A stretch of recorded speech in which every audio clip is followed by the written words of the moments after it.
अस्सलाम वालेकुम। पिछली वीडियो में हमने यहाँ तक डिस्कस किया था कि हमने बात की थी कि हमारे पास एक प्लंजर है। प्लंजर के पॉइंट 1 2 3 पर हमने प्रेशर की वैल्यूज़ को क्वालिटेटिवली एनालाइज किया था कि वैल्यूज़ एक्चुअली नहीं है और प्रेशर ज़्यादा कम और ज़ीरो कहाँ पे होगा। हम आगे चलते हैं। हम देखते हैं free jets. Free jet basically ये है, एग्जाम्पल है कि आपके लेट से आपके पास एक कंटेनर है पानी का या कोई भी फ्लूइड है और जिसमें पानी जो है बाहर निकल रहा है। The free jet is basically is exit करता है फ्लूइड जो है वो इनटू द एटमॉस्फेयर। तो अगर मैं फ्री जेट एक बहुत ही कॉमनली ऑब्जर्व कर सकते हैं इस एग्जाम्पल को मुख्तलिफ एप्लीकेशंस में मैकेनिकल इंजीनियरिंग की। तो अगर आपके पास एक फ्री जेट है तो हम उसको एनालाइज करते हैं कि हमारे पास पॉइंट 1 और पॉइंट 2 जहाँ पे हम बर्नौली इक्वेशन लगा रहे हैं। पॉइंट 1 जो है वो एक ओपन टू एटमॉस्फेयर है, इट्स लाइक अ टैंक। और पॉइंट 2 जो है वो भी ओपन टू एटमॉस्फेयर है but it's like a free jet. यहाँ फ्लूइड जो है वो यूनिफॉर्मली एग्जिट कर रहा है with velocity which is capital V. जो जेट तक का डिस्टेंस है from the top is H, और आपके पास जो पॉइंट 5 भी हम एक लेते हैं, हम डिस्कस करेंगे पॉइंट 5 क्या है। तो फ्री जेट से लेके पॉइंट 5 तक का डिस्टेंस जो है कैपिटल एच है, और जो ये जो एक आपके पास एक कर्व बना हुआ है इसका डिस्टेंस जो है वो स्मॉल एल है। तो हम बात करते हैं कि P1 कितना है, P2 कितना है, V1 कितना है, V2 कितना है। अब हमें कहीं ना कहीं डाटा सेट करना पड़ता है। डाटा हम सेट कर लेते हैं कहाँ पे, डाटा सेट करते हैं हम पॉइंट 2 पे।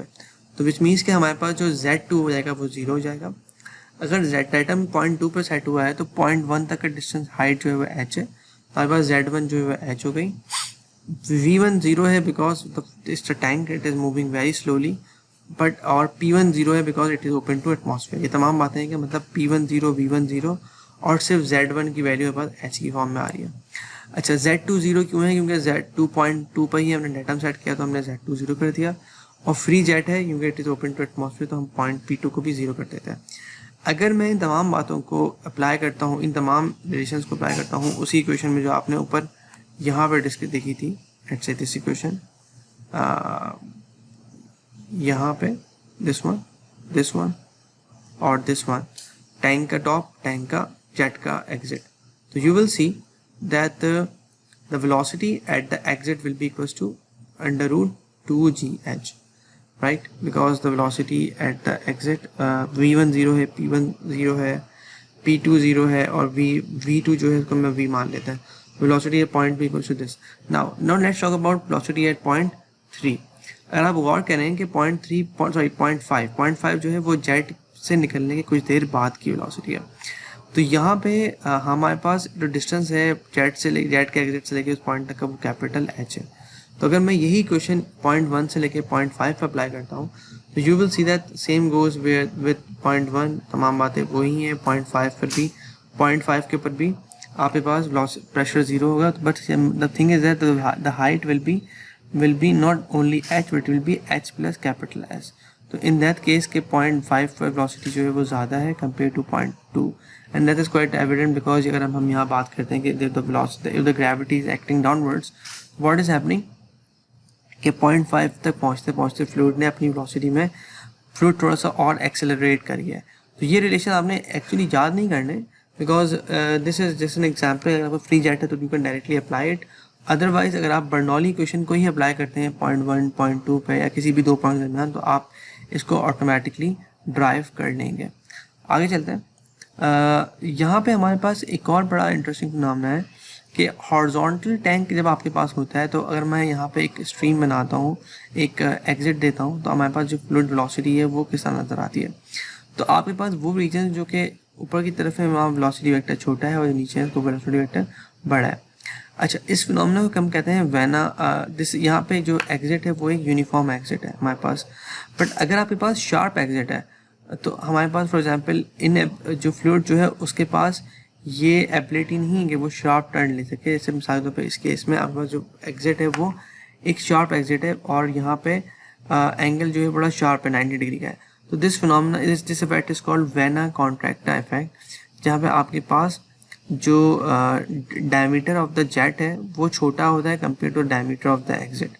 ठीक है, अब हमारे पास डिफरेंट शेप्स हो सकते हैं। मिसाल के तौर पर यहाँ पे एक शेप है जिसको हम नाइफ एज कहते हैं, दिस इज शार्प एज, जिसको वेल राउंडेड, ये वो एग्जाम्पल जो हम पहले के देखें, और दिस इज कॉल्ड री एंट्रेंट एग्जिट, राइट। इन तमाम में जो सी है वो सी जो कि आपके पास कहलाता है कॉन्ट्रैक्शन कोफिशिएंट बराबर किसके, ए जे अपॉन ए एच के। ए जे जो है वो एरिया ऑफ द जेट है और ए एच जो है वो एरिया ऑफ द होल है, राइट। तो अगर मिसाल के तौर पर इस केस में सी जो है 0.61 है, जो यहाँ से निकला है यहाँ पे 1 है, बिकॉज इस केस में क्या हुआ, जो जेट का डायमीटर है या जेट का एरिया है, क्रॉस सेक्शनल एरिया बराबर है आपके होल के एरिया के, तो यहाँ पे सी बराबर है 1 के। यहाँ पे जो री एंट्रेंट में ज़्यादा कम है होल जेट का area compare to the exit area, और in the case of sharp H and knife H this is almost 0.61, right. तो यहाँ बेसिकली ये तमाम रिलेशंस हैं, ये कांस्टेंट वैल्यूज होती हैं जो कि आप एम्पेरिकली एक्सपेरिमेंटली निकालते हैं, और this phenomena this effect is called vena contractor effect. और यहाँ पे वेलोसिटी जो है वो डिफरेंट हो जाती है compare to the in the case जिसमें आपके पास एक कंटिन्यूस एग्जिट है। नाउ हमारे पास कुछ पाइप फ्लो मीजरिंग डिवाइसेस होती हैं जिनसे हम फ्लो कर्व को मेजर कर लेते हैं।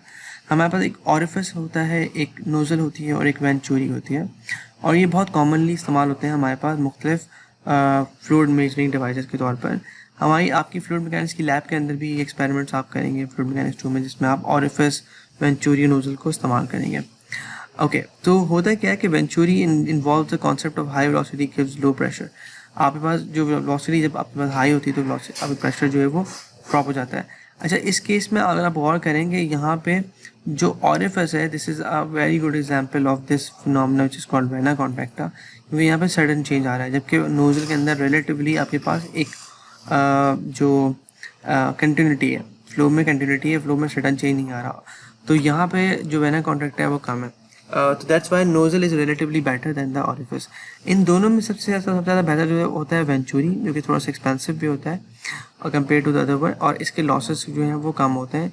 And in the calculation of flow मतलब कि फ्लो रेट आपके पास, तो यहाँ पे क्यू आइडियल जो है वो आपके पास आइडियल फ्लो रेट है, बट यूजुअली हमारे पास डिस्चार्ज कोफिशिएंट जो हो सकते हैं, जिसमें वेना कॉन्ट्रैक्टा हो सकता है, आपके पास कोफिशिएंट ऑफ वॉल्यूम जो है, हेड लॉसेस हैं आपके पास मुख्तलिफ, उनको वो ज्योमेट्री पर डिपेंड करते हैं।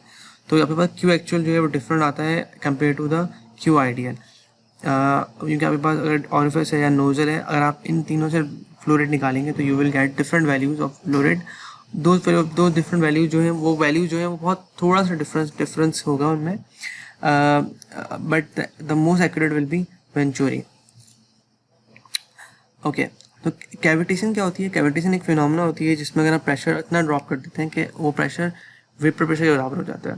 जब वेपर प्रेशर के बराबर होता है तो होता ये है कि आपके पास बबल्स फॉर्म होते हैं, और बबल जब टकराते हैं किसी सरफेस से तो आपके पास वो इम्प्लोड होते हैं, जिसकी वजह से आपके पास डैमेज हो सकता है। तो it's a undesirable phenomena. Usually ये वहाँ पे होता है जहाँ पे आपके पास प्रेशर सडन ड्रॉप होता है, और यूजुअली लेट्स से आपके पास पंप्स हैं, तो पंप्स के जो सेक्शन होते हैं वहाँ पे प्रेशर काफ़ी कम होता है, जिसकी वजह से वहाँ पे बबल्स फॉर्म होते हैं, और फिर बबल जो है वो with in the pump travel करते हैं, एंड फिर ट्रैवल करने के बाद जब वो इम्प्लोड करते हैं किसी सरफेस के साथ तो वो आपके पास वो डैमेज कर सकते हैं। तो इट्स एक ऐसी चीज़ है जो कि हम चाहते नहीं है सिस्टम में मौजूद होना चाहिए। That's why we design something in a way that हम प्रेशर को इतना ड्रॉप ना करें कि वो वेपर प्रेशर के करीब आ जाए। यहाँ पे हम देखते हैं कि हमारे पास वेंचुरी में किस तरह कैलकुलेशन हो सकती है। अगर हम मिसाल लें इस वेंचुरी की, तो 0.1 जो है वो अपस्ट्रीम है, और 0.2 जो है आपके पास जहाँ पे नेक बन रहा है। तो this is the equation simplified Bernoulli equation में यहाँ पे गैमा जेड वाली टर्म 0 कर दी, क्योंकि 0.1 और 0.2 की जो हाइट है वो सेम है, तो आपने गैमा Z1 Z2 0 कर दिया। नाउ अब हमें बताया कि Q बराबर है A1 V1 और A2 V2 के, मतलब जो फ्लो रेट 1 पर है वही फ्लो रेट 0.2 पे होगा, और A1 बराबर है A जो है वो एरिया क्रॉस सेक्शनल एरिया है 0.1 का, और वेलोसिटी जो है वो V1 बराबर है वेलोसिटी और eight 0.1, and similarly A2 V2। अगर आप गौर कीजिए तो अगर मैं यहाँ पे इस इक्वेशन में जो ऊपर लिखी हुई है, इसमें अगर V1 और A2 को in terms of Q replace कर देता हूँ कि Q बराबर हो जाएगा किसके, A1 V1 के, और Q बराबर होगा A2 V2 के, तो हमारे पास हमने वेलोसिटीज़ को इग्नोर कर दिया, और हमारे पास मतलब हमने इसको वेलोसिटीज़ को हटा दिया, एलिमिनेट कर दिया इक्वेशन से, और सिंपलीफाई कर दिया इस इक्वेशन को in terms of volume flow rate. The actual measured flow rate will be smaller than the theoretical result because of the various differences between the real world and the assumptions used in the Bernoulli equation. जो बस Q की value आएगी वो definitely different होगी in compare to real world, क्योंकि आपके पास इस equation के अंदर जो कि बर्नौली इक्वेशन है बहुत सारे assumptions हैं. तो यहाँ पे अगर हम इसको ग्राफ को प्लॉट करते हैं तो हम ये बात देखते हैं कि the flow rate varies as a square root of the pressure difference. यहाँ पे क्योंकि रो और A2 A1 बराबर है, रो टू A2 A1 जो है वो कॉन्स्टेंट है, ज्योमेट्रिक कॉन्स्टेंट है, और रो जो है वो मटेरियल प्रॉपर्टी है. तो अंडर रूट डेल्टा पी जो है वो वाहिद फैक्टर है जो कि अफेक्ट कर रहा है क्यू को.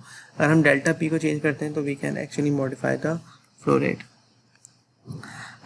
This is an example from the book, but it is solved without the numerical values, right? But when we will be solving numerical we will solving the numerical with the value itself. यहाँ पे हमारे पास सवाल ये है कि हमारे पास एक flow in a variable area pipe, एक पाइप है जो कि इंक्लाइंड हुआ है और उसका जो डायमीटर है वो डिफरेंट है.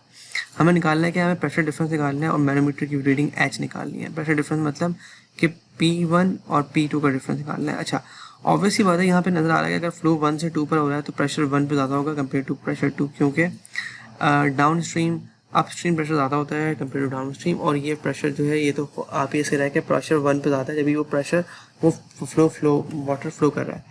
अगर मैं पॉइंट 1 और पॉइंट 2 पर, अच्छा यहाँ पे एक और बात ये लगी है कि यहाँ पे एक मैनोमीटर कनेक्ट हुआ है. मैनोमीटर जो है वो क्या है, the water flow through a pipe reducer.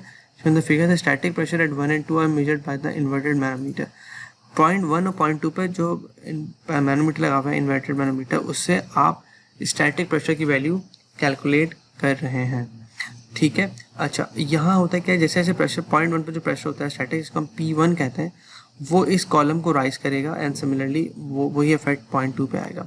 अगर मैं बर्नौली अप्लाई करता हूँ 1 और 2 पे, कैसे बनेगी Bernoulli? P1 upon P plus half rho V1 square and so on so fourth.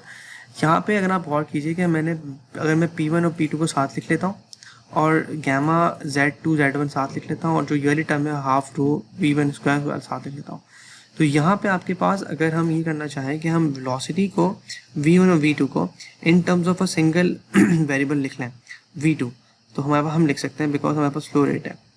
क्योंकि V1 और V2 किस तरह कनेक्ट हुए हैं, it is connected with the fact that A1 V1 equals to A2 V2. तो यहाँ पे V1 को एलिमिनेट कर दिया है in the form of V2. V1 मतलब यूँ कह लें कि A1 V1 equals to A2 V2. जहाँ पे V1 है वहाँ पे हमने V2 की फॉर्म में चेंज कर दिया, तो हमारे पास इक्वेशन क्या बन गई, ये बन गई. तो ये जो हाफ रो 1 V1 स्क्वायर है और हाफ रो V2 स्क्वायर है, अगर आप इसको सॉल्व करें तो you will get this value if you replace V1 with the fact that A1 V1 equals to A2 V2. Now अब हम चाहिए, ये तो हमारे पास डिफरेंस आ गया पॉइंट 1 और पॉइंट 2 का pressure difference. Now let's talk about the height difference. अच्छा, पॉइंट 1 पे आपके पास प्रेशर जो है वो P है, स्टैटिक प्रेशर. यहाँ पे अगर आप यहाँ से ऊपर की तरफ मूव करते हैं तो आपके पास जो पहली हाइट है गैमा वाटर का जो गैमा है, पहली हाइट जो है वो आपके पास Z2 माइनस Z1 है. That is actually negative because हम ऊपर की तरफ मूव कर रहे हैं. जब आप यहाँ पहुँचे तो यहाँ पे पहुँचने के बाद आप दोबारा ऊपर जा रहे हैं तो this is negative L gamma L. फिर आप नेगेटिव दोबारा ऊपर जा रहे हैं तो आपने H ले लिया नेगेटिव. फिर यहाँ से लेके यहाँ तक प्रेशर सेम होगा just like the way we do in thermodynamics numericals of the manometers. H से आप नीचे गए और फिर दोबारा H से नीचे आए तो आपके पास स्पेसिफिक बदल गई क्योंकि अब आपके पास डिफरेंट फ्लूइड है. फिर आप दोबारा नीचे आए कहाँ तक, पॉइंट 2 तक, और यहाँ पे गैमा अगेन वाटर का है. यहाँ पे पहुँचने के बाद आपके पास प्रेशर जो है वो 2 का है. तो यहाँ पे अगर और करो तो अगर मैं यहाँ पे इंटरेस्टिंग बात ये कि यहाँ से मुझे H की वैल्यू निकालनी है, तो P1 माइनस P2, अगर मैं P2 को लेफ्ट पर ले जाऊँ और P1 से माइनस कर दूँ तो मेरे पास ये इक्वेशन बनेगी. इस इक्वेशन को मैं यहाँ रिप्लेस कर सकता हूँ. ठीक है, यू कैन सी, देख सकते हैं कि minus gamma Z2 minus Z1, और ये वाली टर्म जो है आपके पास, ये पूरी टर्म, ये इसमें से कॉमन निकाल लें आप, गैमा L कैंसिल हो गया और गैमा H और ये टर्म में कॉमन निकलेगा और बस ये इक्वेशन बन जाएगी.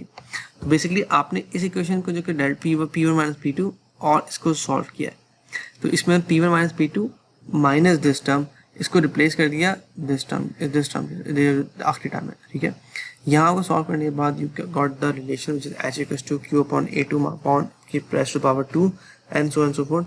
तो this gives you the height of the column in this manometer. I hope ये सवाल आपको क्लियर होगा. अगर आपको नहीं हुआ क्लियर तो हम जब लाइव सेशन करें तो please you can ask me there इंशाल्लाह. आगे चलते हैं.